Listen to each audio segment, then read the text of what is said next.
Las bases de datos sufren cambios con el paso del tiempo. Aquí yo tengo una tabla en la que una columna llamada pregunta cero tiene títulos para artículos de una página determinada.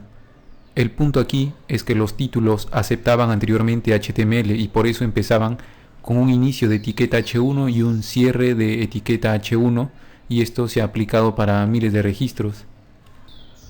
Lo correcto sería guardar texto plano y luego, cuando se quiera mostrar el artículo, para aplicar técnicas SEO adecuadas, añadir allí el H1, porque si uno lo agrega manualmente a través de un editor de texto, podría olvidarlo.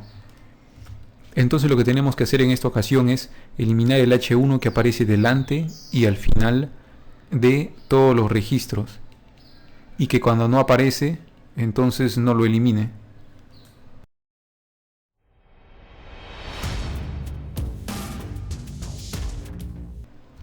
Entonces tenemos muchas formas de lograr esto. Estaba buscando por Stack Overflow algunas preguntas similares y encontré que algunas personas proponían crear procedimientos almacenados para que estos se encarguen de eliminar los primeros caracteres y los últimos caracteres de cada cadena. El problema es que algunos valores que aquí tenemos no tienen las etiquetas, entonces estaríamos eliminando caracteres de más. Otras respuestas sugieren usar alguna pequeña lógica y escribirla en algún lenguaje de programación para que nos conectemos a la base de datos y ejecutemos todo lo que necesitemos. Esto es bueno y viable cuando tenemos que aplicar mucha lógica al cambio que queremos hacer y dominamos más un lenguaje de programación que la sintaxis propia de SQL. Pero en nuestro caso podemos usar lo siguiente, que es algo mucho más sencillo. Podemos usar la función replace y reemplazar la etiqueta de apertura H1 por una cadena vacía. De la misma forma, reemplazar el cierre de la etiqueta H1 por una cadena vacía y de esta manera eliminar H1 en donde aparezca. Eso nos va a ahorrar el hecho de hacer uso de expresiones regulares por tratarse de simplemente buscar H1 y eliminarlo. Antes de hacer cambios a gran escala siempre es bueno realizar un backup de nuestra base de datos.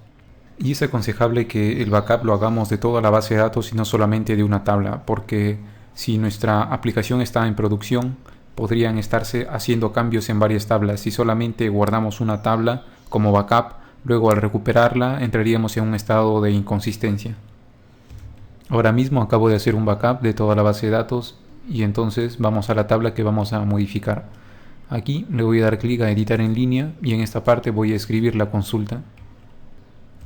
Como queremos actualizar la tabla de proyectos, vamos a escribir update projects y vamos a poner al final set question 0 igual, y aquí podemos poner el valor que queremos que asuma. Si escribo aquí algo, estaré reemplazando toda esa columna por una constante. Como eso no es lo que queremos, vamos a usar el mismo valor de esta columna para originar un nuevo valor. Entonces de este lado ponemos el ejemplo que vimos antes. El primer parámetro es en donde se va a reemplazar. En este caso, en question 0 vamos a reemplazar la apertura de H1 por nada, es decir, estamos borrando H1 de esta manera. Entonces si le damos a continuar, volvemos a la tabla de proyectos, vemos que la apertura de la etiqueta ya no se muestra. Entonces es cuestión de repetir nuevamente este paso y de esta manera actualizar la columna que necesitamos. Pero ahora lo que vamos a reemplazar por una cadena vacía es el cierre de la etiqueta H1. Le damos continuar y volvemos para ver que nuestra columna ya se encuentra limpia. Tenemos ahora solamente texto plano en vez de HTML. Las otras columnas no tengo por qué modificarlas porque son parte del contenido del artículo, más no el título. Y es correcto que en este caso el usuario pueda darles formato con HTML. Entonces de esta manera conseguimos eliminar un prefijo y un sufijo del valor que tienen para una columna determinada todos los registros, pero nos puede ser útil para hacer otro tipo de correcciones también sobre toda nuestra tabla. Como siempre, si tienen alguna duda pueden dejar un comentario. Y no se olviden siempre de hacer backup de sus bases de datos porque pueden pasar cosas muy terribles.